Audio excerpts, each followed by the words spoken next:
is up, everybody? This is your boy, Teran Rodriguez, bringing you another edition of Set Point.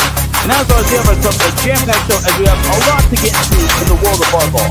As there was not a lot of NCAA men's volleyball upsets, but there was USC beating BYU on the road, not once, but twice. Are the Trojans for real, and can they challenge the powers such as UCLA, Hawaii, who they play this week, and Long Beach State? Also in beach volleyball, I actually attended the TCU Invitational, which was first, and there were some pretty good matches. Speaking of good beach volleyball matches, Cal took down USC.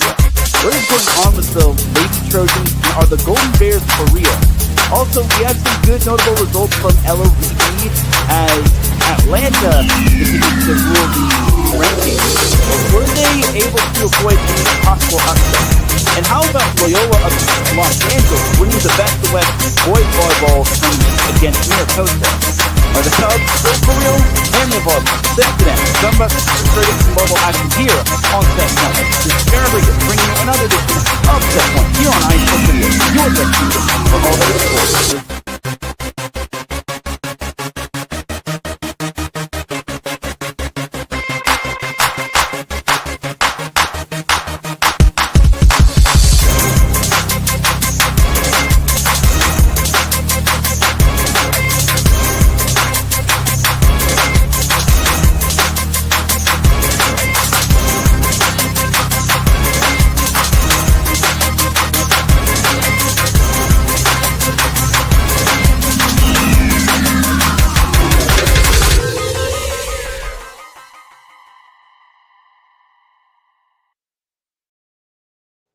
And welcome one, welcome all to another edition of Set Point.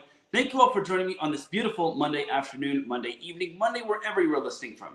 Either way, you have made your way to episode 289 of Set Point. Without any further delay, let us begin. But first and foremost, Set Point would not be where it's at without iSports Radio providing the platform to go live on StreamYard. Please do follow us on social media, on Facebook, Instagram, X, and TikTok. Also, make sure to subscribe to us on YouTube. We would greatly, greatly appreciate that. We're trying to reach 400 subscribers by the end of this month, if not more. So with your help, we could definitely make that goal happen. Also, make sure to check us out on our other podcast platforms or other podcast platforms in general, such as Apple Podcasts, Google Podcasts, Spreaker, Spotify, JioSaavn, iHeartRadio, Spotify. The list goes on and on. And also make sure to check out our website, iesportsradio.com, for all of your latest sports news, our blog, our pages dedicated to each podcast, such as Set Point, our merchandise shop where you can cop t-shirts, tank tops, hoodies, and much more. Also make sure to check out the Hall of Fame where I am inductee number 10. Very much of an honor, and so much more. For the last 10 years, iSports Radio has been bringing you amazing content ranging from interviewing legendary athletes, coaches, and other authorized media personnel to building tailor-made shows dedicated to all major sports cities around the country. Thank you to everyone for all of your support and for making iSports Radio your direct feed for all that sports. A huge shout to our sponsors, Plant Jerky, Premium Brisket Beef Jerky, Seal Video Wax Seals, Raw Nutrition Supplements, and Vital Apparel. So without any further delay, let's talk to you all about what we're all about and what our sponsors are all about.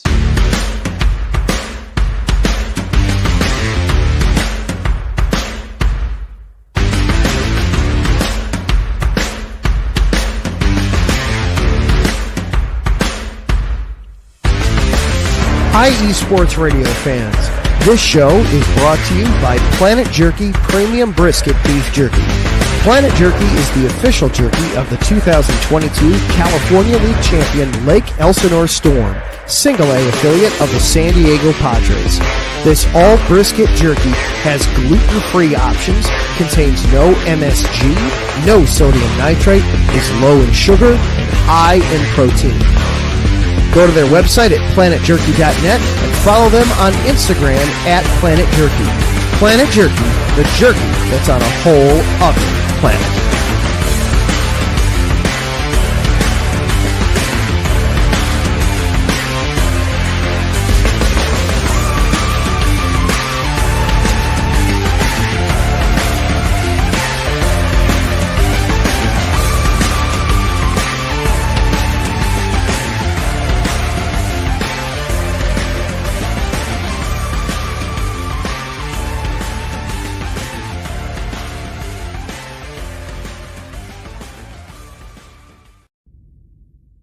rising shine.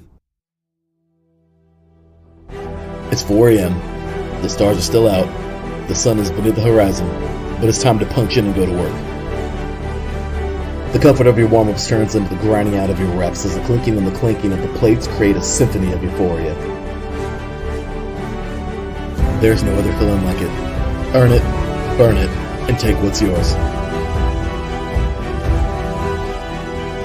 IE Sports Radio has proudly partnered with Vital Apparel, a brand that not only fits great, but also promotes and donates to mental health research. Use our code IESR to get 15% off their comfortable and inspiring gym wear and help them on their amazing journey to support mental health. Go hard, take part in your iron therapy, and be strong. Because when your mental health is as strong as you are, there's no telling how far you'll go.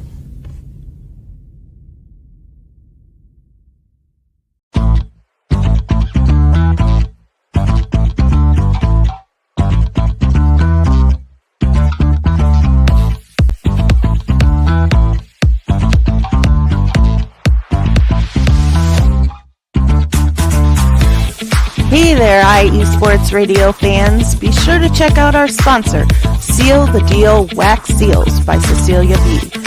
You just finished your very own wedding or baby shower invitations and you're looking for that extra special touch?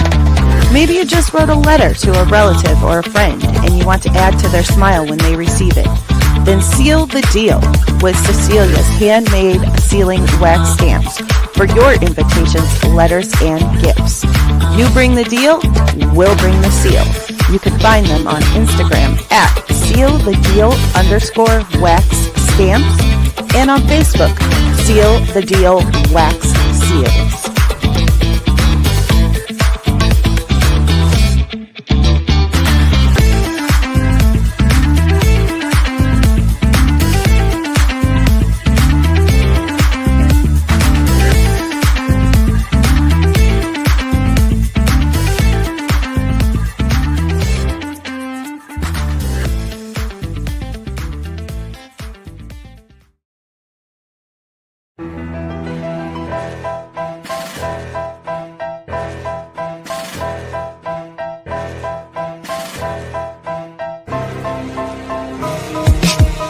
For the last 10 years, IE Sports Radio has been bringing you amazing content ranging from interviewing legendary athletes, coaches, and other authorized media personnel to building tailor-made shows dedicated to all major sports cities around the country.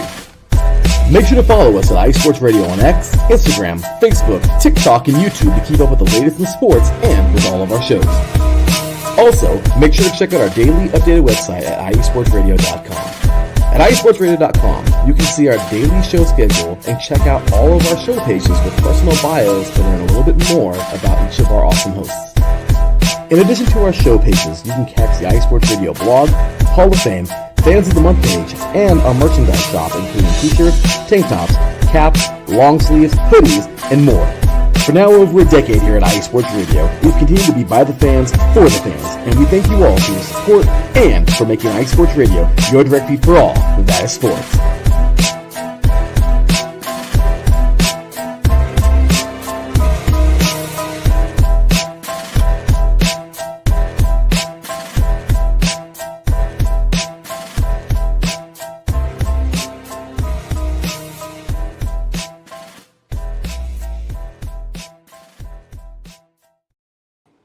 That's right, everybody. Definitely check out all of our amazing sponsors and check out our website. And also make sure to check out our most recent sponsor, Raw Nutrition Supplements.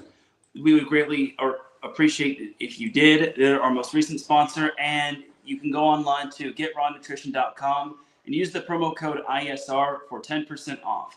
And the way you can follow SetPoint on social media is on X, formerly known as Twitter, at set_point IE. And you can follow me personally at Teran Rodriguez 1. You can follow SetPoint on Instagram at set_point IESR. And here's the link to the Supporters Club. I would greatly appreciate it if you were to help me out. It's only $5 a month to be a member of the Supporters Club. And if you become a member, you'll get a shout out on every show. You'll get the opportunity to be a guest on either the live show or a pre-recorded show. And after 4 months pass, I will be able to ship you a t-shirt or tank top of your choice. And who knows, maybe I'll throw in so much more as the months fly by. but definitely be a member of the sports club. It would greatly mean a lot. So first and foremost, I didn't do this last week, but I would also like to thank Kevin Prate for his contributions to Set Point. I would greatly appreciate it. Definitely do check out Kevin Prate and all that he covers. He has matches of the week, and he works for Volleyball Magazine and whatnot. So definitely do check out Kevin Prate on Instagram. That's where he's mainly active. And I thank you, Kevin Prate, for your contribution. All right. So now let's jump on into the NCAA men's volleyball side of things. So obviously, with all the sponsors out of the way, we need to get into some NCAA men's volleyball. So week 10 was a little bit of a quiet week. There were no true big upsets, which is kind of unfortunate, but it is what it is. And, you know, maybe a quiet week is better than a loud week, just because we got a lot of volleyball to recap. But some notable scores. Let's go over some of the notable scores that happened. The special scores started on Wednesday, but let's go through the days. I mean, we have a match today that's going to be going on momentarily, but a little about that later. But Ball State took down Quincy, which was a big win. The Cardinals still stay in the hunt for the MIVA title or the MIVA title. My boy Marcus looks great. I got to give him a salute. Thank you, sir, for saluting. Don't worry, unfortunately, I don't have the Set Point merchandise just yet, but soon we'll be able to have T-shirts like this. But I digress. Anyway, but back to the NCAA men's volleyball action. Wednesday, this was where the true action began. We had Long Beach State taking down CSUN in straight sets. The first set was so tight, it looked like Long Beach State actually would have dropped that set, but CSUN unfortunately just could not hold on. Long Beach State being the talented team that they were able to take down CSUN in that first set, and then pretty much from there, it was smooth sailing. Long Beach State didn't even have the splashiest night in terms of kills. They just really ruled the services line with an iron fist, courtesy of Moni Nikolov.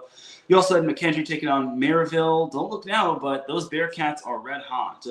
UC San Diego beat Sacred Heart. You had North Greenville taking down Barry. That's a solid one right there. Lincoln Memorial took down King in straight sets in a non-conference match. And that was pretty much that for all of the notable non-conference matches. So jumping to Thursday, well, actually Wednesday, we had Hawaii taking down Lindenwood in straight sets. I keep forgetting Hawaii came on a little later, but Hawaii took down Lindenwood in straight sets. It was the first matchup between Clay Weeder, his former team, and Lindenwood. But Hawaii was able to take care of business for the most part. And then Thursday, we had Lewis taking down Emmanuel in 4 sets. Nice little fight from Emmanuel, but Lewis was able to stand on business. You had Concordia Irvine taking out William Jessup in 4 sets. In the battle of brothers, 2 from William Jessup and 1 from Concordia Irvine. That's a nice little storyline matchup right there. And we had UCLA taking down Stanford in 4 sets. No Andrew Rowan, but Trent Taliaferro stepped up, and he was able to deliver for the Bruins as they took down the young Stanford Cardinal in Pauley Pavilion. A huge win for UCLA, as Andrew Rowan was sick, but thankfully he was able to play the next night where UCLA was able to sweep him. But the 2 setters actually got to split time. So believe it or not, those 2 are actually from the same area, San Juan Capistrano area, and they both attended the same high school in J. Sarah. So that's your little Snapple fun fact right there. And they both got to see some 6-2 action, courtesy of John Hawks. Now, the takeaway for UCLA is this. No matter who they have, whether it's Andrew Rowan or Trent Taliaferro, they always seem to have the right person at the right time. So honestly, for me, I think UCLA just they were not losing to a young Stanford team who has no seniors on their team. Now, Stanford, it's kind of unfortunate. I felt that they maybe could have given UCLA a battle, but honestly, I just didn't think that they being the young and inexperienced team, were going to go on the road to beat UCLA at any point. I mean, they took a set off them, but that was partially due because of UCLA just not having Andrew Rowan, and they still were trying to get used to not having Rowan, as opposed to having a new setter, a freshman setter in Trent Taliaferro. Then we jumped to Friday. We had some notable scores. We had Menlo taking down Vanguard in the battle of 2 MPSF teams, 2 new MPSF teams, and Menlo reverse swept Vanguard, which you cannot script that. Menlo would always seem to get the short end of the stick when taking on the Lions back when the 2 were NAIA teams. Now the 2 are in NCAA Division 1-2. and Menlo was able to pull off the comeback against Vanguard, which was impressive. You had UC San Diego taking down UC Santa Barbara in 4 sets. Tritons just continued to stay hot. While the Gauchos, they have a good team, but they really need Jess Bianchi back ASAP. Riggs guy unfortunately struggled, and when he struggles, the entire team kind of breaks down. You had UC Irvine snapping its 4-game skid and taking down number 8 Pepperdine in straight sets. That was kind of a good little therapy session for UC Irvine, as Hilaire Heno had himself a Hilaire Heno match. You had Long Beach State sweeping Sacred Heart. You had Concordia Irvine getting the 2nd win over William Jessup. And then you had Loyola Chicago taking down Ball State in 4 sets. No Parker Van Buren, but no problem, as Jake Reed, Daniel Fabakovic, as well as Tyler Howard, they all were able to put on a great performance offensively for the Ramblers. Big missed opportunity for the Cardinals, but Loyola needed this win in the worst way just because they could ill afford to fall further back of the MIVA. Then you also had Ohio State sweeping NJIT. Pretty good win by the Buckeyes, sweeping them on the road. And then you had the match of the night and series of the week. You had USC taking down BYU in 5 sets. It is the first time since the 1990s since USC has won at BYU. And they needed everybody and more. They needed Jack Duker to step up. They needed Dylan Klein to step up, Sterling Foley, Parker Tonkinson. It was a huge win for the Trojans. And I said it best, that week off might have played a factor into BYU losing, but it also did not help that BYU just missed so many serves. I think they missed 3 or 4 serves in that 5th set when they had match point, and that's just something that you just can't get over, and you have to get over when you play a top 5 team like USC. But USC definitely deserves a lot of credit when it comes to beating BYU on the road. Remember, BYU saw their season pretty much come to an end against USC, and I would think that that would have lit a fire underneath BYU. But unfortunately, USC just had the water to basically douse that fire. And USC, they're proving that they are a top 5 team, and I was very impressed by them. So keep an eye on those Trojans. Then we jumped to, also on Friday, we had Hawaii taking down Lindenwood in 4 sets. So Lindenwood and Hawaii were tied 1-1 through 2 sets. Hawaii inched out the 3rd set, and then they eventually won the 4th set. Good little fight from Lindenwood. I mean, maybe, but I was seeing Hawaii shuffle their lineup. They were subbing in like Kainoa Wade. They had Finn Kearney subbing in. He got to play a little outside. So for Hawaii, it was just a little bit of getting some other guys playing in, but nothing to take away from Lindenwood because they pretty much actually outdid Hawaii in every statistical category. It's just that they just could not pull off the set wins. But it is what it is, and it shows the depth that Hawaii has, especially since they're going to be around for a while with all the young talent they have. And then jumping over to Saturday, we had Vanguard taking out Menlo in 4 sets for their first MPSF win as an MPSF team. Jacob Baston, remember the name. I actually covered him back in junior college at Orange Coast College, and he is a fantastic libero. Keep an eye on him. You also had in the EIVA, you had Harvard taking down Charleston in 5 sets. Big win from right there for the Crimson. You also had Ohio State taking down NJIT, again in straight sets in a non-conference game. And then you had Grand Canyon sweeping Penn State, UC Irvine sweeping Sacred Heart, and then the second match between USC and BYU. So this matchup was very fun. So USC was down 24-22 in set number 1, and then eventually they brought in Josh Friedman, former Hawaii player and former Orange Coast College standout, where he led the Pirates to a state title. He served the last few points to eventually give BYU the set. He was serving some tough float serves. Just kind of shows that tough float serves will beat reckless and wild jump serves any day of the week. But USC really needed that first set win. They eventually wound up winning the second set in close fashion, and then they wound up winning the third set in fairly, I wouldn't say blowout fashion, but fairly good fashion. But USC taking 2 wins on the road against BYU, that pretty much puts them in the driver's seat for second place, just because unless they trip up against Stanford, Pepperdine, or Grand Canyon, the only team that I think USC has to worry about is UCLA. And if USC can beat UCLA, that just is a bigger feather in USC's cap going forward in the MPSF standings. But the takeaway for BYU is this: they could really use that first win right about now, because that kind of puts them in a precarious situation. And this kind of puts them in the situation where they're probably not going to be jumping USC anytime soon, because they've lost twice to USC, UC Irvine, and Hawaii. And the first match, and interestingly enough, the first match from those 3 opponents that I just named all came in 5 sets in overtime. Well, okay, the UC Irvine one didn't come into overtime, but BYU had a chance to win. They were leading in the first half of that first set, or 2/3 of that set. But unfortunately, BYU just could not get the job done. And sadly, they're just going to have to hope that USC, UC Irvine, or Hawaii somehow slip up. But as long as Hawaii is pretty much playing at home, they're not going anywhere. Especially, and as long as their players are like mostly healthy, then they're not going anywhere by any means. So just adjusting my camera real quick. But USC really impressed me, and I think that USC is definitely going to be a contender team. Do not sleep on Jeff Nygaard's team. They've got lots of talent, like I mentioned. Johnny Dykstra is an unsung hero for that team. He is a fantastic libero, only a freshman, and he plays like he is a veteran. Also, Caleb Blanchett is setting an amazing offense for the Trojans. You gotta give him his flowers. He's only a sophomore. He really built off of that freshman year, and I think that Caleb Blanchett is going to continue to do great things for USC. And then we had a semi-big matchup on Sunday, a couple big ones. We had Charleston taking down Harvard in 4. So Charleston and Harvard split the weekend with one another. And then Grand Canyon swept Penn State again. So Grand Canyon kind of got a little bit of their swagger back, albeit Penn State is in a little bit of a rebuild year. But honestly, we'll give Grand Canyon a little bit of the benefit of the doubt. But let's jump on into the AVCA Collegiate Men's Volleyball poll. That is going to do it for the Week 10 recap. So not too much movement. The biggest jump of the week was one spot by 4 different teams. And yes, I'm going to include Princeton just because they did move up from 20 to tied for 19.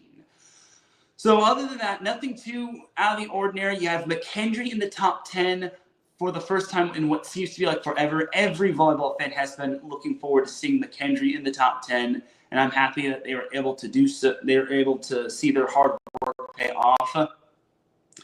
But no big changes. I mean, Loyola went up a spot. You also had, like I mentioned, Princeton going up a spot. LMU and UC Santa Barbara switched spots. So nothing too big from this week's poll. So that is pretty much that right there. Like I mentioned, there were no true big upsets. Nothing too out of the ordinary, but it is what it is. So last week's Off the Block men's volleyball media poll, pretty much what you would expect. McKendree finally cracks the top 10 of that. So good to see. The Bearcats are still working hard, and they are just on a tear. I think they've won like 11 in a row. So do not cross the Bearcats' path. But yeah, this is pretty much your off-the-block media poll from last week. And here's who I voted for in last week's poll. Like I mentioned, I accidentally forgot to take into consideration Loyola losing to Lewis. So that is my bad on that, and I should have switched BYU and Loyola. But now I think maybe, just maybe, BYU will be staying put at number 7 and not number 6. But I was right to put BYU now that we look at it. I guess that's pretty much that. And then for this week's poll, pretty much the same. This time I actually took into consideration BYU and Loyola. So although Loyola did beat Ball State and then BYU did lose twice to USC, that's not a bad loss for BYU. I'll give BYU the benefit of the doubt. Their 6 losses are all top 5 losses. So nothing to cry milk about. And then Loyola, as we all saw, they lost to Lewis and McKendree, which now is starting to not look like too big of a loss, but I just think that BYU is a little bit more deserving. So unless I'm wrong, I imagine this is going to be this week's poll. Remember, all the off-the-block polls are voted and released on before Tuesday. So there you have it right there. That is who I voted for in this week's Off the Block media poll. So that is pretty much going to do it for the NCAA men's volleyball side of things, except we have the Week 11 preview. So Week 11 preview, it actually starts tonight with a big-time matchup. We have Princeton taking on UC San Diego. And God, I wish I could have done my top matches to watch for this week. But unfortunately, it is what it is, and I'm just going to have to pretty much make note of Princeton, UC San Diego. But Princeton, UC San Diego is going to be a good one. This is pretty much Princeton's West Coast road trip or what should have been their true West Coast road trip. I mean, they did have the West Coast road trip like a week ago, or in week 1, where they went to USC and played USC, and then they also played the Masters College in a scrimmage. So you have that right there. And then Tuesday, not too anything out of the ordinary, just some notable matchups. You have Simpsons playing William Jessup. Jessup is a new team in the NCAA Men's Volleyball Division 1-2. You have NJIT taking on St. Thomas Aquinas. NJIT could use some wins right about now because they're kind of on a 5-game skid. Then you have Purdue Fort Wayne hosting Maryville, and then Tusculum playing Bluefield University, and that is pretty much that. So Wednesday we have tied for number 19 Princeton taking on CSUN. Again, another semi-big test for CSUN, more of a big test for Princeton because they've got the West Coast road trip this week. They've got UC San Diego tonight, CSUN Wednesday, and then another tough opponent on Friday. But this is what Sam Schweisky loves to do. He loves to have his teams go on the West Coast and play these really good West Coast teams, such as Long Beach State, UC San Diego, USC, sometimes UCLA, sometimes Pepperdine, and then he has that outlier team like maybe Concordia, Irvine, and whatnot. But that's pretty much that for the notable matchups on Wednesday. There are other matchups. There's Belmont Abbey at Tusculum. That's a sneaky good matchup. Maryville at Thomas More, Kentucky State, Central State, Trinity Christian, and Roosevelt. So jumping to Thursday, we have UCLA at Vanguard. That's kind of going to be a little bit of a homecoming match for Brian Rofer. So Brian Rofer, if you don't know, he's actually a UCLA alum. I think he was on one of the national championship teams back when Al Skates used to coach. So you have that right there.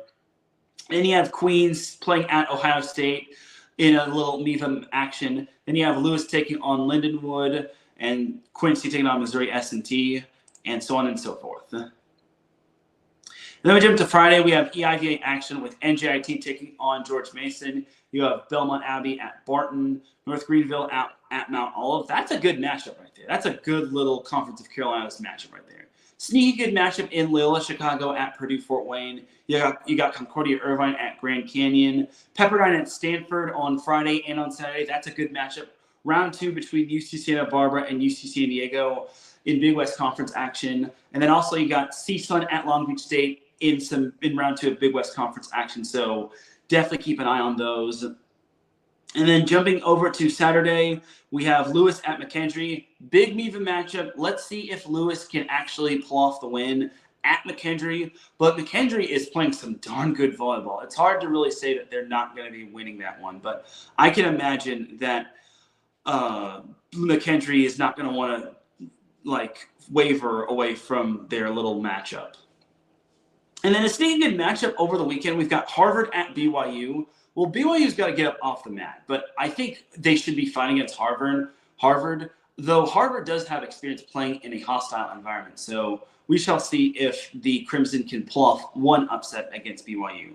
Now, like I mentioned, Pepperdine at Stanford, then Princeton at Long Beach State. God, this is where I wish I could be back in California instead of being here in Texas, just because I really, really would have liked to have seen my boy Sam Schweisky. Gotta love the former set point guest.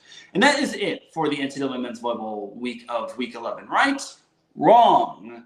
So we have the Outrigger Invitational. That's going to be Thursday, Friday, and Saturday, which Thursday, the first matchup will be USC versus Penn State. And then we also have Ball State versus Hawaii, which is going to be a fun matchup. It's going to be a nice little homecoming for Donan Cruz, who actually played volleyball in high school in Hawaii. So you have that right there. Then Friday, you have Ball State versus USC, the Battle of the Red. And then you have Penn State versus Hawaii. And then Saturday, we have Penn State versus Ball State. And then we've got the marquee match of the week. We have USC at Hawaii. Let's see if USC could really pull off the win against Hawaii. This is going to be a real big test for USC. And hopefully for USC's sake, they can pull off. And hopefully they can make it competitive. I'm going to say this. USC has a young team. Don't be surprised if they push Hawaii, but also don't be surprised if they have to go 5. But I think for me, Hawaii is just playing some darn good volleyball, but don't count out USC. They've got lots of good talent. Dylan Klein is a man amongst men. They've got Sterling Foley, who's really playing better volleyball, even as a freshman. Parker Tompkinson just continues to play great volleyball.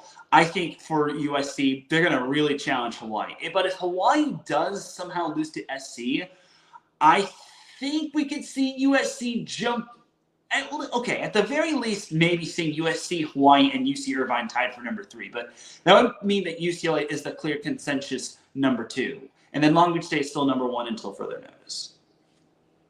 All right, but that is going to do it for the Week 11 NCAA men's volleyball preview.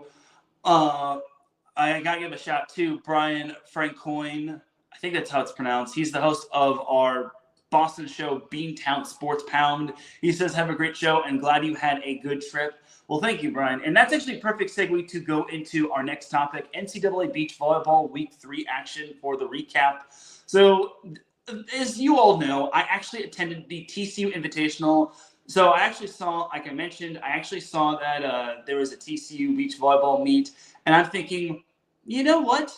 I'm not too far from that. Let's go to that. And then I eventually got clearance from the SI or the director of operations at TCU.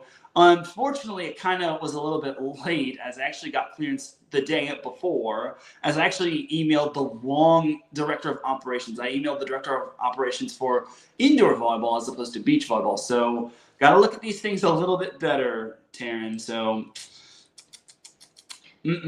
But recapping the TCU Invitational, well, first and foremost, Friday was a beautiful day. Scorcher, yes, but as long as you had sunscreen and you had nice cold water and whatnot, you were totally fine. But the first match of the TCU Invitational was between Florida State and Texas, number 7 Florida State and number 13 Texas, which let's go over the AVCA Collegiate Beach Volleyball poll. So you still have your top 5. That's still the same. And then I'll tell you what, there wasn't too many changes in terms of the rankings. There was just pretty much pretty much the same as it is. I know Georgia State went down a few pegs, but pretty much the top 10 was the same for the most part. But the first matchup of the TCU Invitational was number 7 Florida State taking on number 13 Texas, where Florida State actually wound up winning 5-0. But 4 out of the 5 matches were actually decided in 3 sets. So got to give credit where credit's due to Texas. I think Texas is a good up-and-coming team. They're finally getting into the thick of their schedule, the meat and potatoes of their schedule, to be exact. They're starting to face some of the bigger, better teams. They're not going to face like McNeese or Texas A&M Corpus Christi. No offense to those teams, but now they're starting to face some ranked competition. But good showing for Texas. They've got a lot of good players. A player that I thought stood out was Macy Butler. She's actually pretty good for being on the Forest pair. She's a former UCLA player, but she is from the Texas area. She's originally from Westlake, Texas. So I don't want to speculate this and assume this, but I'm assuming she wants to be back at home, which is why she kind of transferred from UCLA to Texas, or she either followed Stein Metzger, because you got to remember Stein came from UCLA all the way to Texas, which I think is pretty darn good, and I'm happy for Stein Metzger's success. All right, but after the Texas versus Florida State matchup, we had TCU taking on Boise State, which I hate to say this about Boise State, but they kind of were overwhelmed against TCU. I did not know that TCU had won 50-plus straight matches at home, or 50-plus straight meets at home. That is redonkulous, if you ask me. But TCU swept Boise State 5-0, and they didn't even drop a set in any of the sets, not even in the exhibition match, which I'm not going to really count, but they swept pretty much Boise State all over the place, which I feel bad for Boise State, because you're about to see that team is much better than what the rankings say or don't say. But the next matchup was number 13 Texas taking on number 12 FAU. It actually wound up boiling down to a third set, I think at the threes, and eventually Texas was able to pull off the win. I don't know if many people knew this, but Texas pulled off their first ever upset and their first ever ranked win in program history. Remember, this is a team that is only 3 years old, and they were able to pull off their first upset win and their first ranked win. And Stein Metzger didn't even know that, but he thinks if you check out my interview with him, it's a short one because he wanted to get out of the rain, he wanted to see friends, and wanted to get going. You should definitely check that out. And he even was surprised that was the first ever ranked win and the first ever upset win. So the next matchup we had was the marquee match of the Invitational. Number 7 Florida State taking on number 4 TCU. And TCU brought out the brooms and swept away Florida State. Now, they did drop a few sets here and there, but Florida State, they have a very young team. Brooke Niles told me before their matchup against TCU that Florida State is a little younger than expected, but they have not hit their strides yet. But soon, Florida State should be hitting their strides, and they'll be facing some stiff competition. They already have a win over LSU, but at the same time, this is still a very talented FSU team. I think Florida State is still going to be giving teams a lot of fits, but I just think they're going to be on a little bit of the young and rebuilding side. But they're very exciting to watch, and they're only going to get better as the years progress. And then the final day of day one, we had Boise State taking on number 12 FAU. So realistically, I actually was thinking of bolting a little early from that matchup just because FAU was up 2-0, and I'm thinking, okay, well, as long as FAU clinches the duel, I just pretty much need to get that recorded and then just head on out. But Boise State had other plans. Boise State made everyone want to stay for the entire matchup. It's like wanting to leave early in the movie after the credits, but in post-credit scene, there's always this little teaser, and Boise State had more than just a little teaser. They wound up winning, I think it was the threes, because they dropped the 4s and the 5s, and then they won on the 2s. I think it was the 2s, because they did everything a little bit out of order in that matchup. But they won on the 2s. They eventually won on the 1s, and then they were up 1-0 on the 3s. FAU forces a third set. Boise State eventually goes up 11-7, but then FAU goes up 12-11 and eventually gets tied up at 13-13. But FAU wins the last 2 points on kills to avoid the upset. Oh my goodness. Boise State almost had the upset over FAU. That would have been an amazing moment for Boise State. And that would have been an amazing comeback because on that same day where Boise State nearly came back against FAU, USC lost 3-2 to Cal after they were up 2-0 in their duel. So craziness happening. As Daryl Kinsey Jr. says, what's up? What's up to you too, Daryl? He's got the extra mile coming up at 5 p.m. Pacific time, 7 p.m. Central Time, 8 p.m. Eastern. So thank you for popping into the chat room, Daryl. So that is that for day one of the TCU Invitational. It was a hot, scorching day, but the day after was the exact opposite. It was cold, it was rainy, there was slim chance of thunderstorms, which did not happen, and thankfully it didn't. So the first matchup was FAU, number 12 FAU taking on number 7 Florida State. Florida State clinched the duel in the first 3 matchups, but FAU made it respectable as they wound up winning the last 2 matches where they only lost 3-2. So a good little morale booster for FAU, but Florida State wound up winning the duel. And then we had number 13 Texas taking on Boise State. And here's where I actually got famous. And unfortunately, I don't have the photo to really bring it up, but I digress. So there was a crazy play where Ava Anderson and her partner, Addison Walden, had an amazing point which clinched the match. But Ava Anderson had a nice little kick save, and it eventually led to the point. It eventually wound up catching the attention of the NCAA women's volleyball account, the official one. I don't know if there's an unofficial one, but I digress. But yeah, the official NCAA women's volleyball account was able to use my post, and it was a fantastic play by Ava Anderson. And I didn't even know she was from my area, but I digress. Eventually, Texas wound up winning the meet 3-2. It actually did boil down to the 3s, but the Texas pair wound up sweeping the Boise State pair. But another great showing from Boise State. I think Boise State is still trying to find their bearings, but I think they're going to be good come conference play in their conference tournament. And maybe, just maybe, they can make the NCAA tournament or National Collegiate Beach Volleyball Tournament. All right, but that is that for that little matchup right there. Then we had number 12 FAU taking on number 4 TCU. TCU pretty much dusted the FAU Owls in this meet or in this matchup. But FAU did take a point off of TCU. It was in the last match happening. It was at the ones.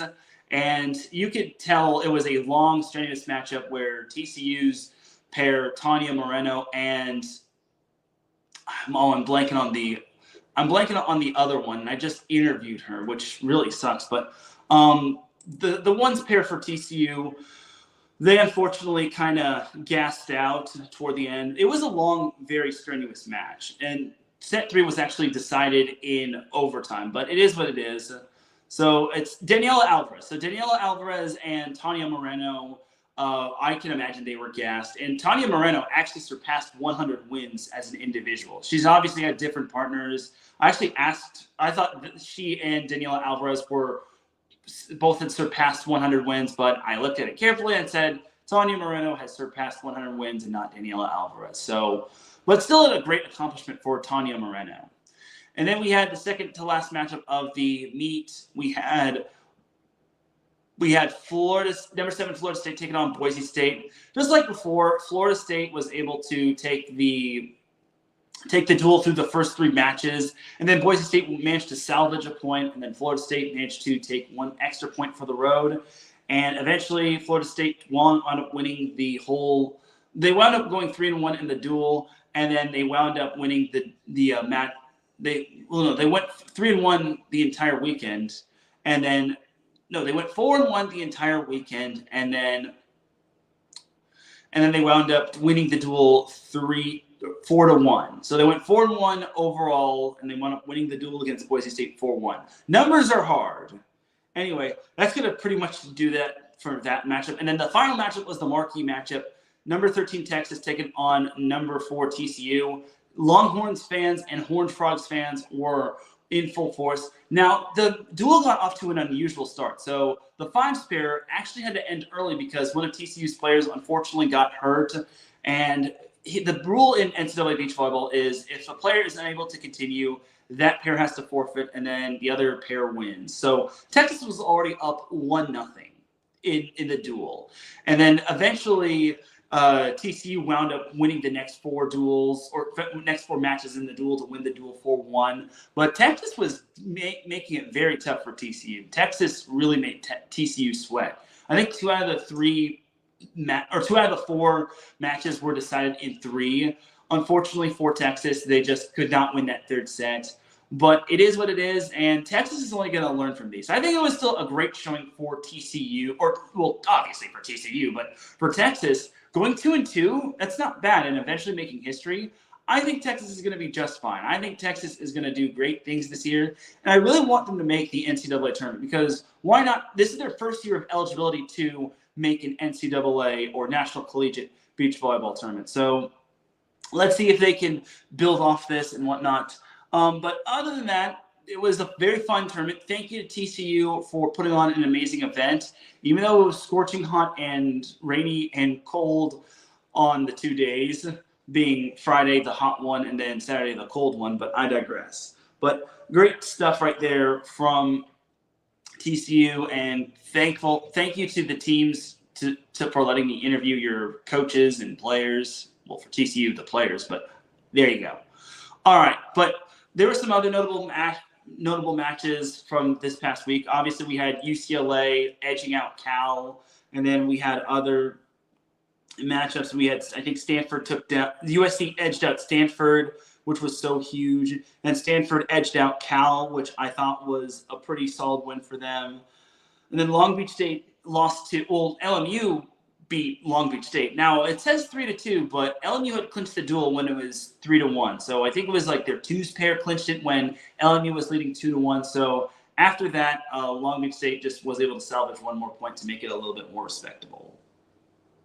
But overall, it was a great weekend in terms of covering beach volleyball. It's only been the second time where I've covered not just a day full of people. Yeah, it was not just a day full of beach volleyball. It's actually the first time I've covered a weekend full of beach volleyball. So you have that right there. So looking at, we already went over the poll. So looking at week 4 of the NCAA beach volleyball season, well, it's going to be a fun little week right here. I think this week is going to decide quite a bit, but I will say it's going to be another fun week. And FAU has their invitational. They get to see TCU again.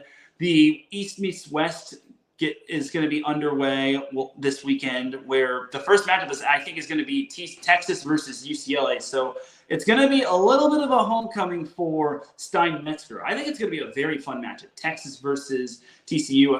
Texas does have a couple of former UCLA players like Macy Butler, like I mentioned. And then, like I mentioned, Stein-Metzger gets to face his former team, meaning it's going to be a little bit of a reunion between he and Jenny Johnson-Jordan. So I think it's going to be a very fun matchup right there. So look at some of the other matchups in terms of beach volleyball. Nothing that pops out on Tuesday.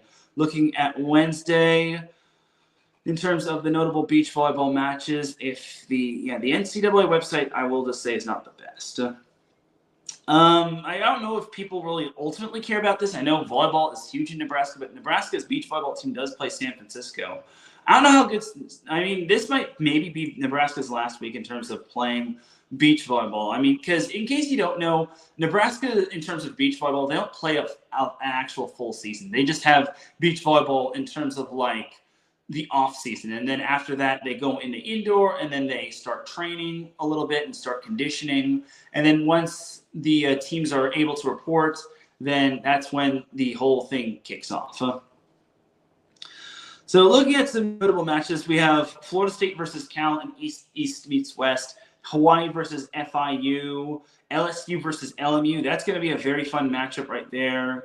Looking at some other matchups, you've got Texas A&M Corpus Christi versus Stanford. That's a sneaky good matchup. Hawaii versus Florida State, FIU versus Cal. That's another good matchup. So on and so forth. Yeah, the interesting thing about the East meets West is no USC, but I will digress. You got TCU Stetson on Saturday. That's going to be a very fun matchup. You've got looking down. You got UAB versus Florida Atlantic. So something about UAB is that this is actually their best start in program history. Then you've also got, so keep an eye out for the UAB Dragons. Then you've got LSU versus Cal, another good matchup right there. And Texas A&M Corpus Christi round 2. Florida State versus UCLA. You got USC versus Florida Gulf Coast. You've got San Jose State versus Cal Poly. That's kind of a good matchup. I wouldn't call it the most eye-popping matchup, but I digress. You've got Hawaii versus LSU, USC versus Stetson. You got LMU versus Florida State. Yeah, Florida State's going to be really tested. You've got Arizona versus Long Beach State. Let's see if the beach can get off the mat. You got FIU versus UCLA, St. Mary's versus Stanford, Boise State versus Concordia Irvine, Hawaii versus Texas. And that's one opponent that Texas nearly beat in the past, but unfortunately just fell short. Grand Canyon versus Cal Poly. And that is pretty much going to do it for some notable matches on Saturday. But looking at on Sunday, you've got USC versus FAU in that FAU Invitational. TCU versus Georgia State, that's going to be fun. Arizona, San Francisco, that's kind of going to be fun. Santa Clara, Washington, kind of going to be fun. Boise State, Long Beach State, oh man, that's going to be that's going to be a good matchup. And maybe if Boise State plays like they did against FAU and Texas, and maybe a little bit of Florida State, I think they will be fun. I think they could actually win that one. And I meant to say Florida State went 3-1 last weekend, not 4-1. So math is hard for me. Anyway, you also got USC versus Georgia State, Concordia Irvine versus Long Beach State, UC Davis taking on Cal Poly in a nice little Big West Conference matchup. Washington, Grand Canyon, another good matchup. Boise State, Bakersfield.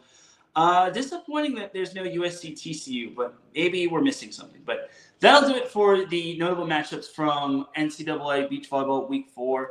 All right, we're going to take ourselves a quick little commercial break. When we come back, we've got some PVF and LOVB to discuss. And then we've also got some high school boys volleyball to discuss and some 3C2A men's volleyball to discuss. So keep it locked here. You're listening to Set Point here on iSports Radio, your direct feed for all that sports. We'll be right back after this.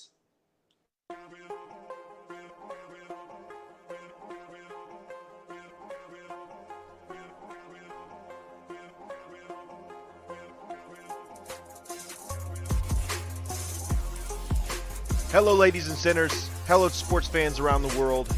Hello, IE Sports family. This is Cale Henderson, the host of IE Vegas, the Sin City Sports Show, presented by IE Sports Radio. If you folks are interested in sports in the Vegas area, if you're wanting to have a blast for 1 hour, every Tuesday night from 7 p.m. Pacific Standard Time to 8 p.m. Pacific Standard Time, this is a show built for the Vegas sports fans, where we feature the Las Vegas Raiders, the Las Vegas Golden Knights, the Las Vegas Aces, and the University of Las Vegas, Nevada Rebels.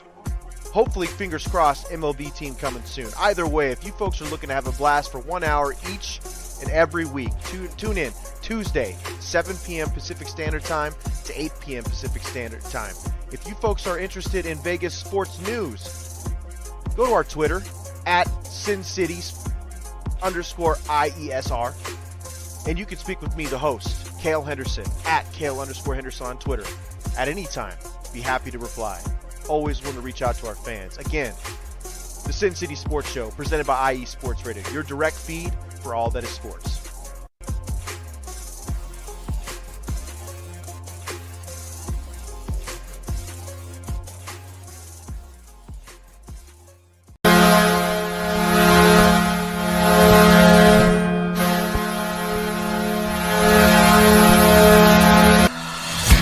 Hockey fans, I'm Adam Kernick. And I'm Zach Puplis. Together, we are the newest version of Hockey Talk on IE Sports Radio, The Neutral Zone. Zone. We love hockey, but we also know it's not everyone's first sport. So we want to make this show as much for new fans as for the diehards. Whether you can name all the Swedes on the 08 Red Wings Stanley Cup team, or if you can't tell if Varlamov is a goalie or the latest trendy vodka, we're here to help. With facts, figures, and outrageous fans, we bring you all the hard-hitting hockey news you can handle, while still keeping it fun and on the rails. Well, mostly. So tune in every week as we go around the hockey world, from college to Canada, the minors and the majors, and everywhere in between. So bring your cellies. And your one-timers. You wicked wristas. And be sure to protect your five-hole. Catch the Neutral Zone every week on IE Sports Radio, your direct feed for all that is sports. We promise not to pick on the Arizona Coyotes every episode.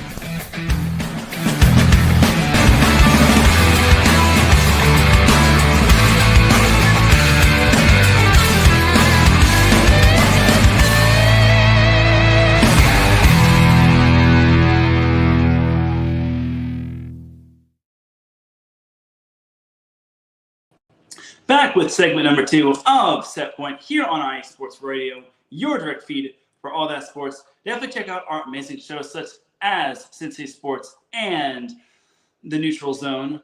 But let's get on into some Pro Volleyball Federation action. So Week 9 recap and Week 10 preview.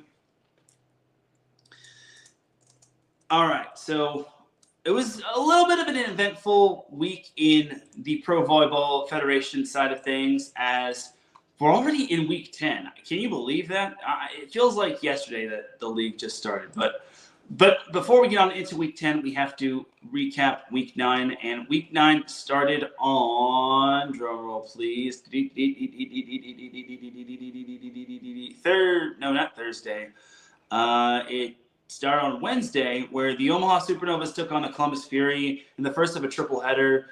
And in that matchup, the Supernovas took down the Columbus Fury at Nationwide Arena 3-0, which, okay, this was kind of to be expected because the Supernovas, they're not messing around anymore. I think they are totally over their little lull that they had earlier in the season, as they had Reagan Cooper leading the way with 13 points and 7 digs.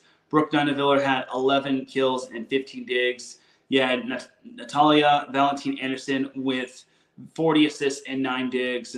So overall, it was a very good night for the Supernovas, which wound up winning 25-17, 25-17, and 25-23. That wasn't too surprising, as the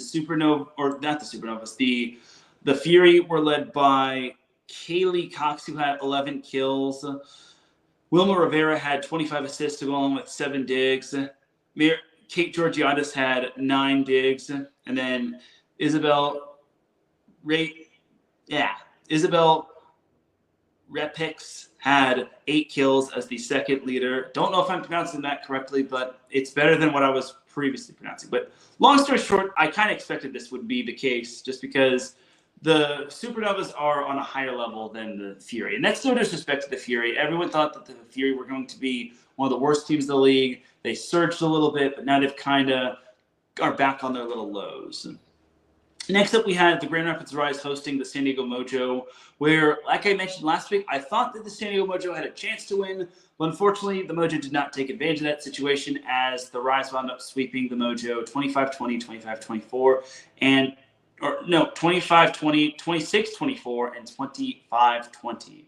As the Grand Rapids Rise were led by Carly Snyder, who had 13 kills to go along with 5 digs. They also got 10 digs from August Rasky. They got 15 digs from Paige Romine, as well as 10 kills. And then Alina Ogilvy had 11 digs. 25 assists went to Cameron Turner, and then 13 assists went to Rasky.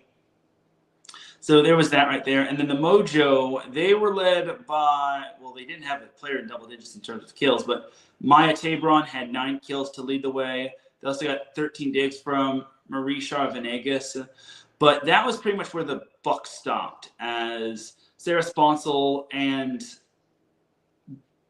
Lee De Leon split time at setter position, or 6-2'd the offense. So the Mojo kind of, I feel, this was kind of the game that I felt they could have won. The second set really kind of nipped them in the butt.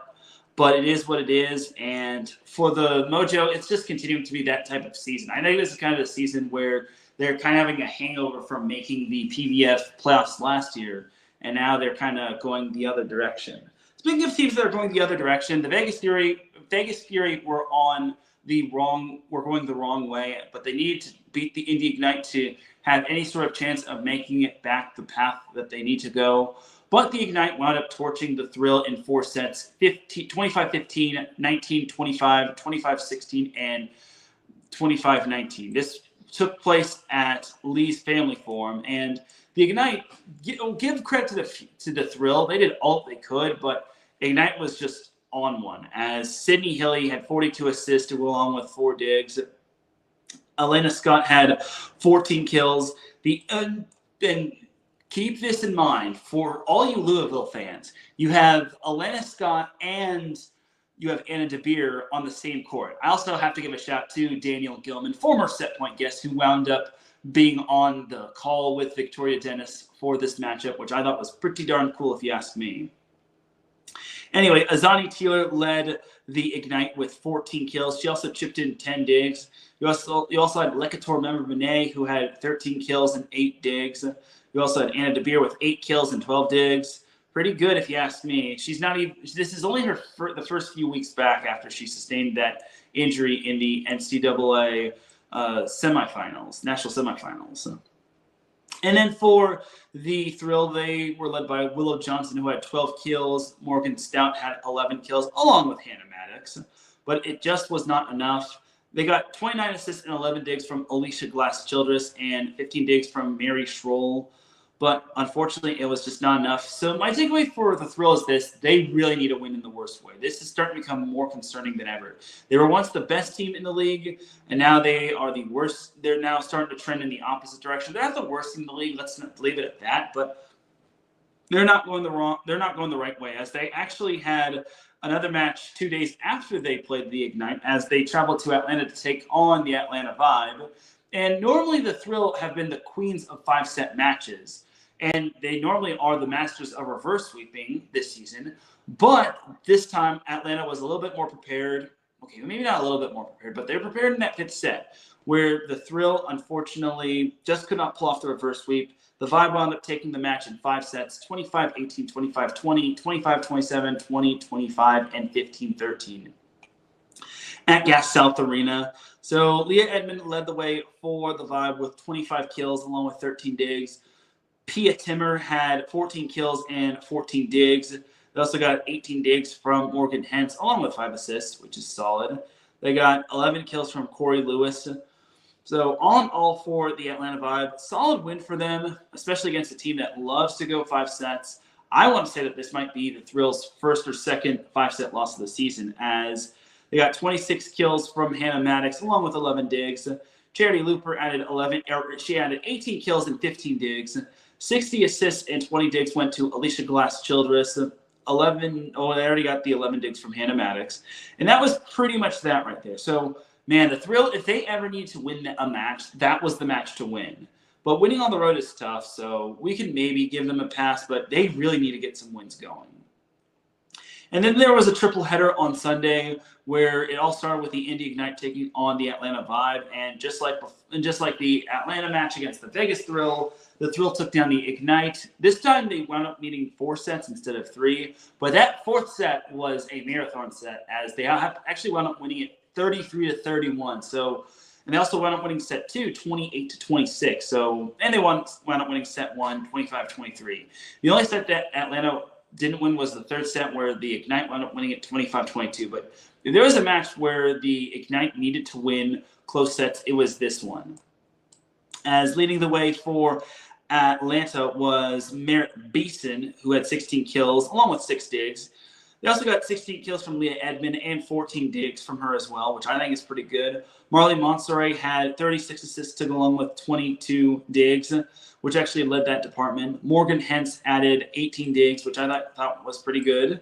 Then you had the Indy Ignite leading the way in that department in terms of kills was Azani Teeler, who had 19 kills. You had Anna DeBeer with 12 kills and 14 digs.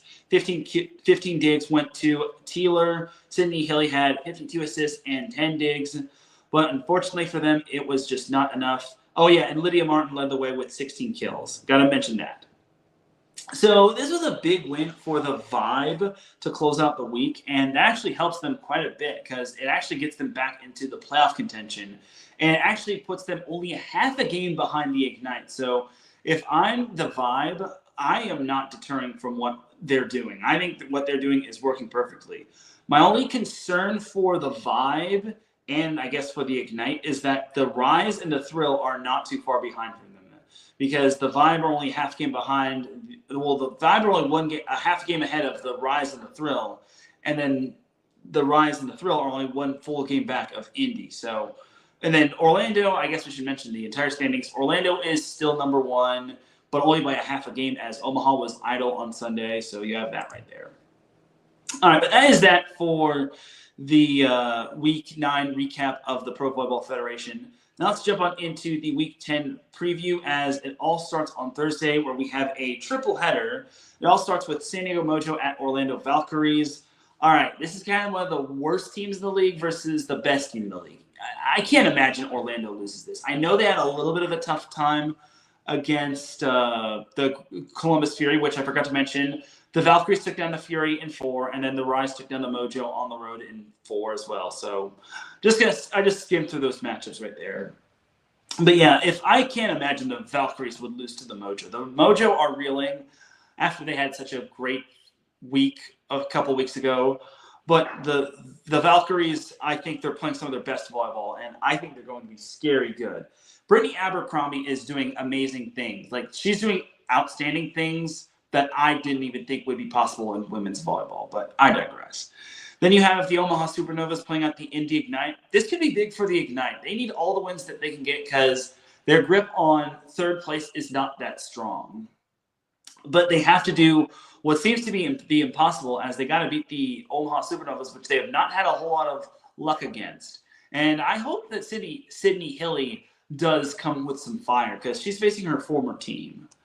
And then you got the Atlanta Vibe taking on the Grand Rapids Rise. This could be a de facto matchup right here, because the Vibe need the win to stay put, while the Rise actually have newfound life, taking down the Mojo twice. So if the Rise ever need to win a matchup, this would be the matchup. But I just can't. But I think this one's going to be a grueling matchup where anything can happen. Then Friday, you have the Vegas Thrill at the Columbus Fury. All right, if the Thrill can't win this matchup, I think they're in trouble, because they've lost. I don't even know how many they've lost. I think they've lost like 6 in a row after they were 1-7-2 and in first place. But for the Thrill, I think that the Thrill they could be in trouble if they lose this. I think this is the exact opponent that kind of started this losing streak when it came to the Vegas Thrill. So I think for the Fury, they got nothing to lose, and for the thrill, they have the thing that would really concern me is they could be rusty because they haven't played for a full week. So you have to take that into consideration. Then Saturday, we have a triple header, which closes off the week. We have the Indy Ignite at the Grand Rapids Rise. Again, huge matchup for the Rise. And this could not be a bigger week just because the Ignite and the Rise are like neck and neck, along with the Vibe. So if there's ever a week for the Rise to come up big, it's this week. And also on Saturday, we have the Omaha Supernovas at the Orlando Valkyries. Well, the last 2 times that the Valkyries have played the Supernovas, they've swept them. And they even became the first team to sweep the Omaha Supernovas at Citation Health Center. But this time, the Supernovas have to really come with some fire. They really have to come with a fiery passion. They know that this matchup could be a de facto matchup for first place. And this could be the different, well, I don't know. I think if I had to basically speculate, I'd maybe say that this could be a preview of the PVF match for $1 million. And for the Valkyries, they just can't. They actually have the longest streak in all of PVF history. They've won 9 straight matches. My only thing for the Valkyries is they let that win streak get a little too much. They get a little bit too big for their britches, and the Valkyries somehow get tripped up against the Supernovas on their home floor, which could happen. But I think for the Valkyries, they have the answer for the Supernovas. And if Brittany Abercrombie continues to put up her numbers, as well as Natalie Foster continues to serve really well, I think the Orlando Valkyries are not going to be going anywhere. And then you also have the San Diego Mojo at the Atlanta Vibe to close off the week. All right, well, the Vibe, I wouldn't say this is going to be a freebie, but if the Vibe lose this, then I don't know if we could really take this team seriously. Remember, this is the team that's supposed to be finishing first in the regular season. They're not living up to that expectations by any means. Meanwhile, the Mojo, I thought they would be a little bit better at this point of the season, but they got a lot of ground to make up. So the Mojo, if they ever want to start some sort of winning streak, and if there's ever a week they need to start a winning streak, this is the week. So I hope for their sake they can get their you-know-what together, but this might be the case of too little too late. All right, but that is going to do it for the PVF recap and preview from Week 9 and 10. So let's jump on into the LOVB Week 9 recap and Week 10 preview. So Week 9 started off in Omaha, where LOVB Salt Lake took down LOVB Omaha in 4 sets. Now, I pretty much called this a must-win matchup for Omaha just because Salt Lake was pretty much on its coattail. The two were pretty much neck and neck. But for the LOVB Salt Lake, they wound up dropping the first set 25-16, but winning the next 3 by scores of 25-23, 25-23, and 25-19 to win said match. Jordan Poulter had herself a match. She had 44 assists and 8 digs. And her team had a hitting efficiency of .314. In other words, that's what Salt Lake hit, which I thought was pretty good. Roni Jones-Perry led Salt Lake with 18 kills. Claire Hoffman added 14 kills. And Heidi Casanova had 12 kills. Sorry, that L looked like an I, but I digress. Perry had 11 digs, and then Claire Hoffman also chipped in 10 digs. So pretty good if you ask me. And then for Omaha, they were led by Maddie Cubic Banks, who had 19 kills and 8 digs. You also had Jordan Larson with a double-double, 11 kills and 11 digs. Unfortunately, it was just not enough, as this is now becoming more of a concern for Omaha. This is their 6th straight loss or something like that. I'm not counting the whatchamacallit, the Classic at Kansas City, the LOVB Classic, but this just became a whole lot more concerning for Omaha, and I don't know what to really expect from Omaha because I thought they would be so much better than this. They've got the talent on their team. It's just that maybe injuries are a thing, and there's just some turmoil. I don't know. I just feel that Omaha, I think they got to find what's really ailing them. But then we jump to the first match of the weekend of LOVB, as the weekend of LOVB took place in Atlanta at Gateway Center, where LOVB Houston wound up reverse sweeping LOVB Atlanta in the battle of the top 2 teams in the league, as Mackenzie Adams led the way with 17 kills. She also added 8 digs. Kelsey Cook had 15 kills to go along with 18 digs. And then Danielle Catino had 11 kills and 10 digs, which I thought was pretty good. Well, that's for Atlanta. So for Houston, they had 4 different players with 10-plus kills. Jordan Thompson led the way with 13 kills along with 13 digs. Jess Merzick added 16 kills. Maddie Kingdon Rochelle had 11 kills and 19 digs. Amber Igidi, who was named the player of the match, she had 10 kills. And I imagine she had 5 blocks. She had 5 blocks. But Igidi also hit 588, which I thought was pretty good. And in a reverse sweep like this just goes to show the legitimacy of Houston. I think Houston is a fantastic team. My only thing is, can they remain consistent on a weekly basis? Now, for Atlanta, this was a little bit of a surprising matchup, as I'm surprised they got reverse swept. But Houston is the queens of reverse sweeping, because remember, they took down Austin in the first match, or the second match of the season, or in their first match of the season. Remember when I said Houston, all Houston just needs to do is remain consistent? Well, they didn't do that in the second match, as LOVB Madison wound up taking down LOVB Houston in 4 sets, as just like the Omaha Salt Lake matchup, you had Houston taking the first set, but then the next 3 sets went to Madison as they took it 28-26, 28-26, and 25-16. And man, if there was ever a match where Houston should not have lost the close sets, it was this one. Houston is going to look back at this and say, why did we let this team beat us in terms of close fashion? Surprisingly, there is no player of the game, which is very disappointing, but I digress. Anyway, so for Madison, they were led by Annie Drews Schumacher, who had 18 kills. Claire Chaussee had 14 kills and 14 digs. Sarah Franklin added 10 kills and 15 digs. Then Lauren Carlini also had 12.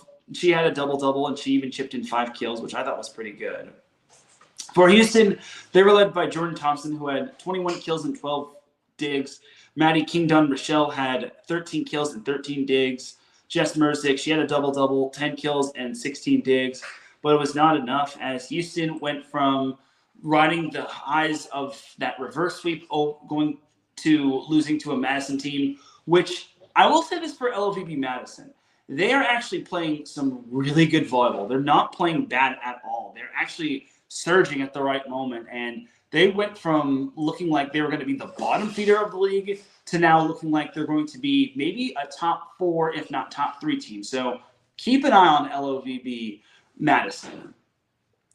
Speaking of the second of a back-to-back, LOVB Atlanta bounced back from their loss against Houston and took down Austin in the second of the Texas two-step at Gateway Center Arena. Atlanta wound up winning the match 25-22, 24-26, 25-15, and 27-25.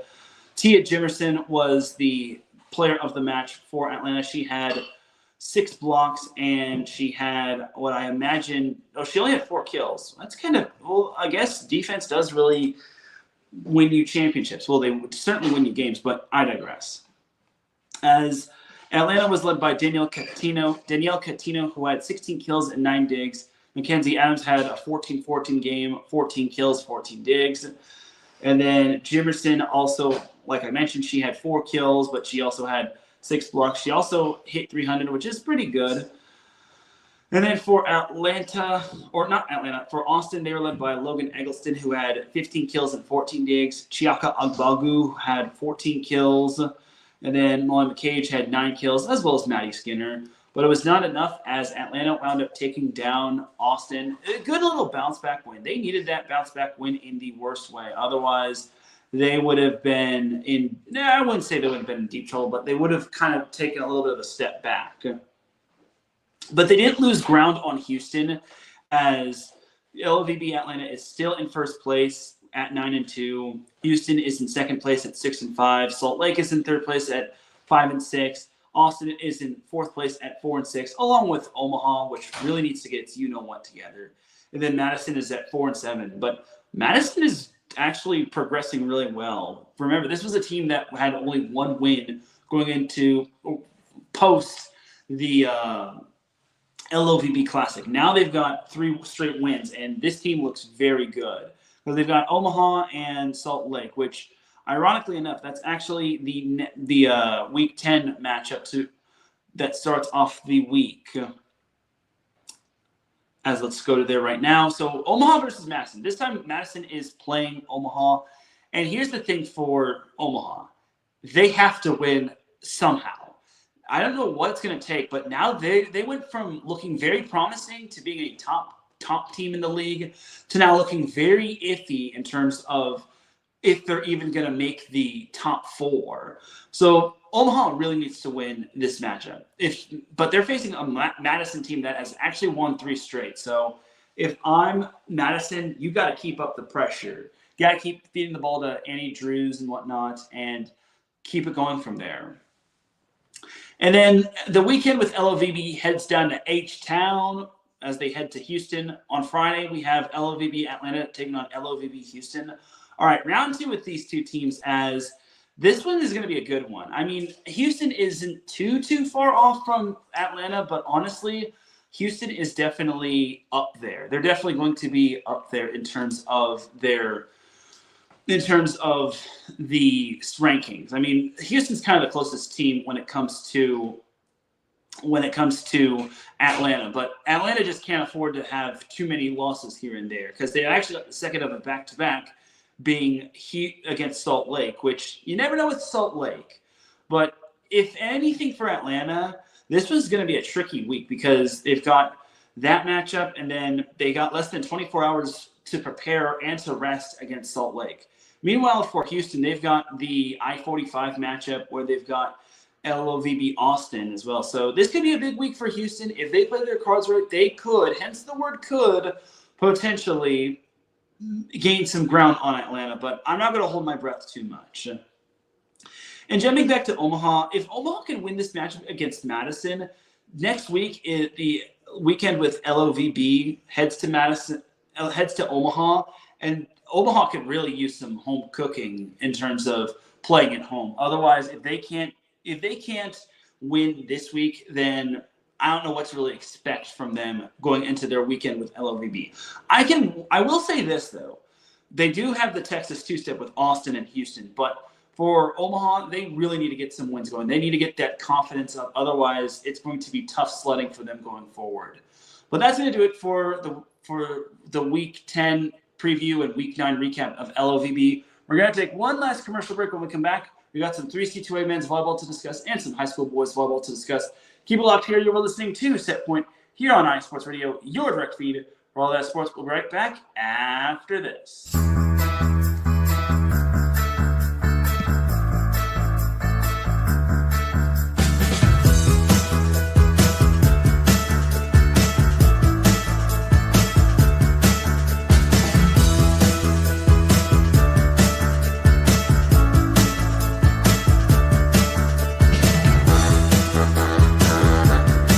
What's up, New York? This is Ricky K coming at you at the NY State of Sports, a new show here on IE Sports Radio, your direct feed for all that is sports.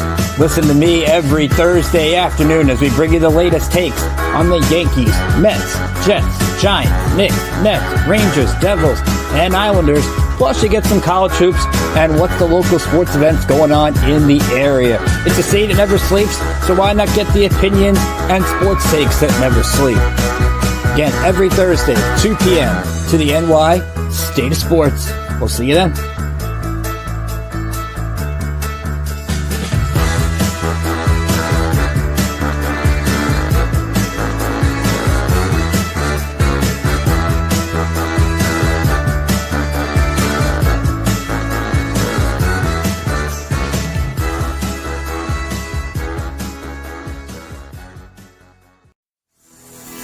Sports fans, do you like teams that are tough, cities that are tougher, and fan bases that are passionate about their teams? How about teams that are historic and stadiums that are iconic? Then you belong in Chicago, and you need to check out Chi-Town Weekly. Join me, Adam Kernan, every week as we keep up with all things Chicago sports. Bears, Bulls, Blackhawks, Cubs, White Sox. We'll cover them all, plus more. The Windy City is always buzzing, and we'll keep you up on all the big games and major stories. So tune in to Chi-Town Weekly, every week right here on IE Sports Radio, your direct feed for all that is sports.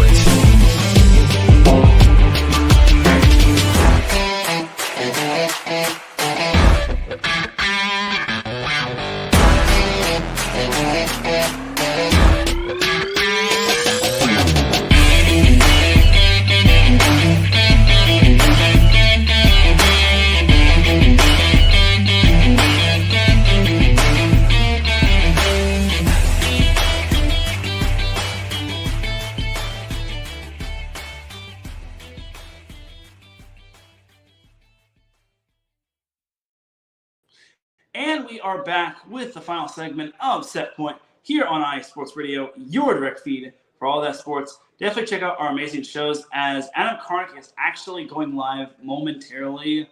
So definitely check out his show in terms of Chi-Town Weekly.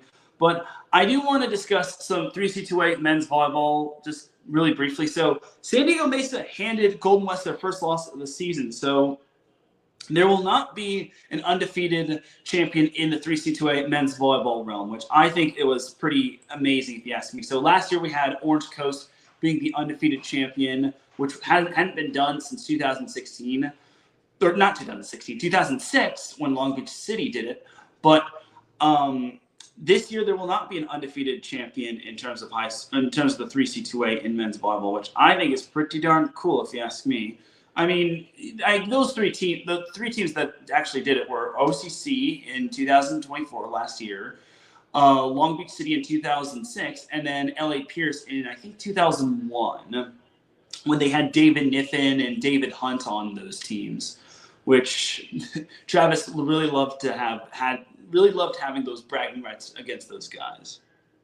But anyway, recapping last Wednesday, we had Irvine Valley taking on San Diego Miramar on the road in 4 sets. That was a huge win for IVC. That actually keeps them in 4th place in terms of the entire conference. So there's actually 2 conferences, the South and the North, and then there's like 2 tiers in terms of that. But I digress. Then Santa Barbara City took down Fullerton in straight sets. Okay, that was kind of a good win for Santa Barbara. I mean, Fullerton was undefeated in conference play, but now they are, I wouldn't say, they're now, they kind of have, I wouldn't say they've been exposed, but I think they're kind of been, I would say they've kind of been exposed to the true opponents of their conference. But it is what it is, and that's just, them's the breaks for Santa Barbara.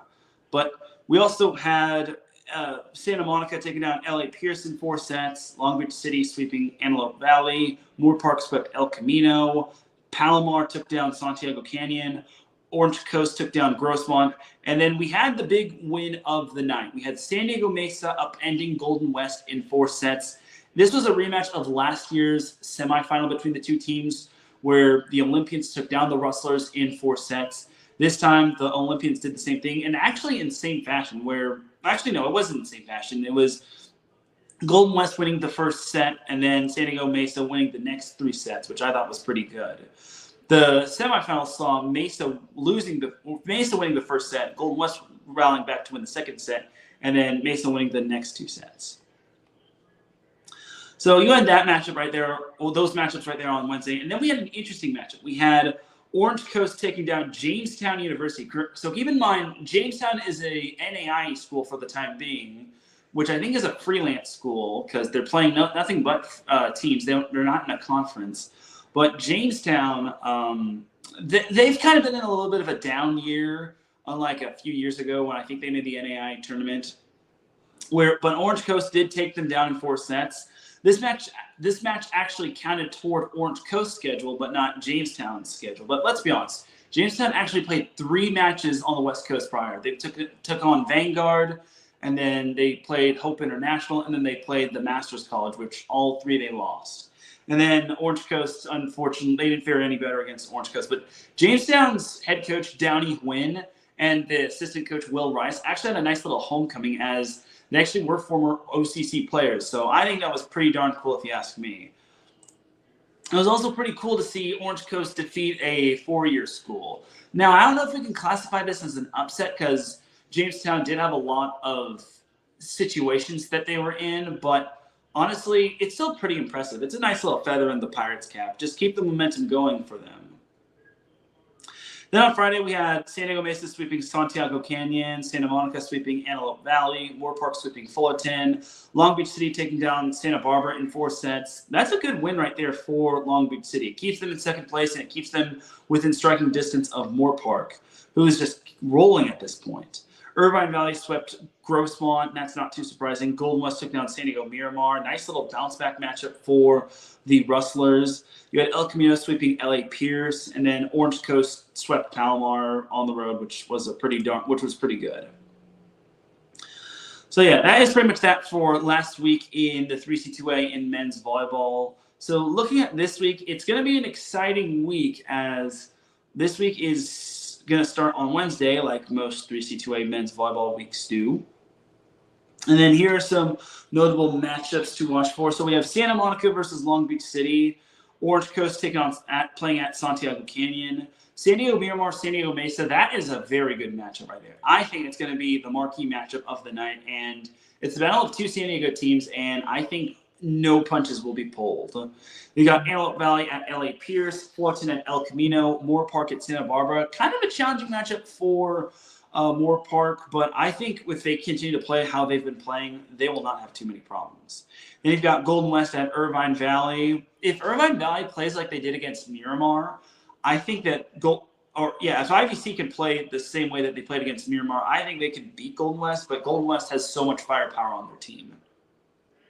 And then Palomar plays Grossmont in that matchup. And then we jump to Friday. We have Grossmont playing at San Diego Miramar. You have El Camino playing at Santa Monica, Santa Barbara playing at Antelope Valley, Irvine Valley at Orange Coast. That's going to be a good matchup right there, just because those two are classic rivals. I mean, I know Orange Coast's primary rival is Golden West, but OCC, IVC, and men's volleyball is the true rivalry right there between those two teams. Then you got San Diego Mesa at Palomar, Santiago Canyon at Golden West, Long Beach City at Fullerton, and then LA Pierce at Moore Park.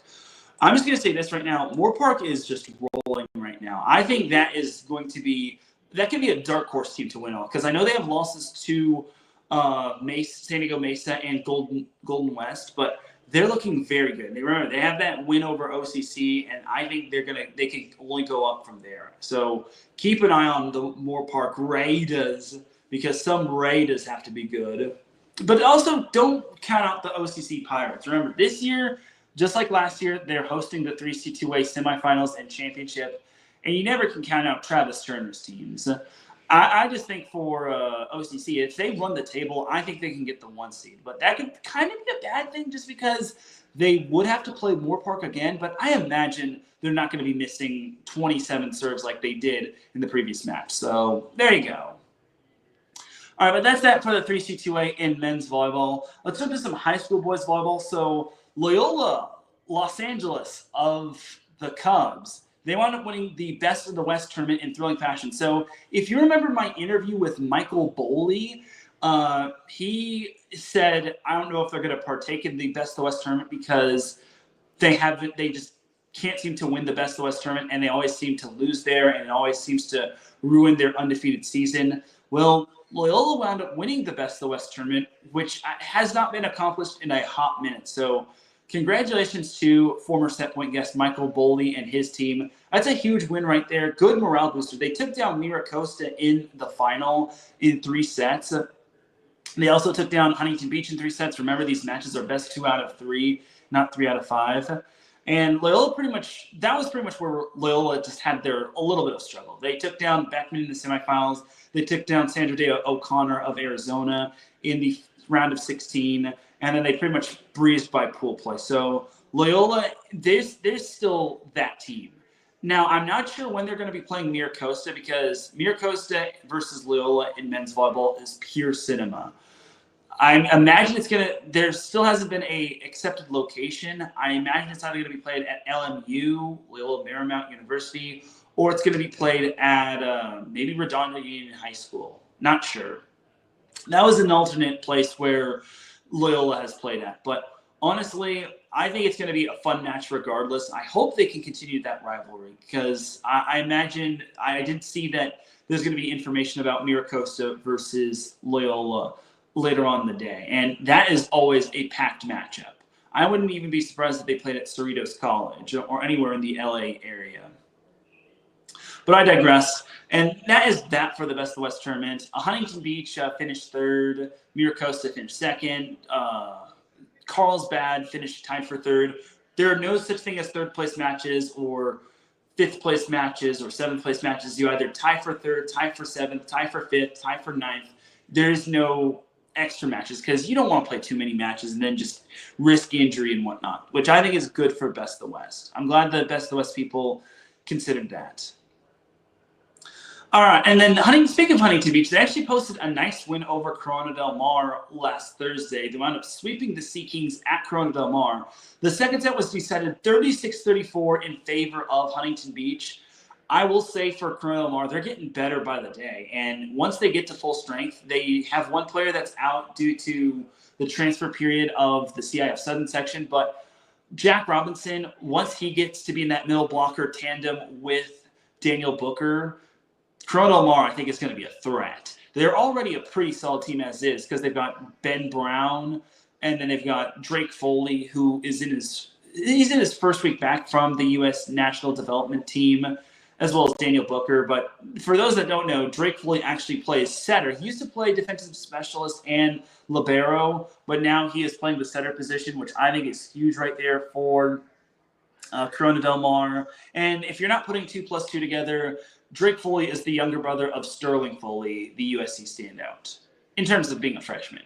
All right, but for this week, we've got Corona Del Mar versus Newport Harbor, which for those that haven't attended this match, it's always a crowd pleaser. It's always an intense matchup, whether it's in the stands or whether it's on the court. This is a big time matchup, and there is no motivation. There's no need for a coach to be motivated to be motivating their players when it comes to this matchup. This is definitely a fun matchup, and I wish it could be live streamed, but it is not. So, and I probably would have been on the play-by-play when it comes to this matchup, but I have not heard of any live stream for this matchup whatsoever. So this is definitely a matchup to watch for, and if you're in the Newport Beach area or right by Newport Harbor High School, 600 Irvine Avenue, Newport Beach, California, 92663, definitely attend this matchup. All right, but that is going to do it for the high school boys volleyball scene. One more thing to note when it comes to Miracosta, I think losing that matchup might have been the best thing for Miracosta, just because they still have a stacked team. They still have Grayson Bradford, they've got Mateo Furbringer, Thatcher Fallbush, which surprisingly enough, the older Fallbush, Blake, he wound up getting the better of Thatcher. I think they might be twins though, not sure. And then they've got Miracosta's Cooper Keene. So I think Miracosta is going to be fine. I just think that they just can't stack up these losses too many times. And it just shows that Miracosta is human and that Loyola is still up there. So do not count out Loyola, but don't give up on Miracosta. And don't count out Huntington Beach by any means. If there's any stock to buy when it comes to high school boys volleyball, it's Huntington Beach. They're not at full strength. They still have about 3 players that are out due to the transfer rule in terms of the CIF Southern section. And I imagine they're still trying to get healthy. But Huntington Beach, keep an eye out for the Oilers. I'm not just saying that because Craig Pizzanti is a former Set Point guest. I'm saying that because Huntington Beach is the real deal. They only lost 3 players to graduation last year, and they are still going to be up there in terms of being super duper talented. And that is going to do it for the high school boys volleyball scene. And ladies and gentlemen, that is going to do it for this week's episode of Set Point. I really do appreciate everybody tuning in. I'm sorry if I got off to a little bit of a slower start than normal. I normally go live, now that I'm here in Texas, at 4 p.m. Central Time, 2 p.m. Pacific Time, but unfortunately I had some other things to take care of. But I managed to get in a nice hour and a half. Hopefully I can get it down to under an hour and a half, but I digress. But until then, have yourself a great rest of the week. Check out all the volleyball action. Keep following Set Point for more volleyball content. I promise you all. And if you can, please try to be a member of the Sports Club. The link is in the description, and I'll also flash it when I do my outro. So have yourself a great rest of the week. Enjoy all the volleyball action, and I will see you Friday for the SoCal Supreme Sports Show. Peace!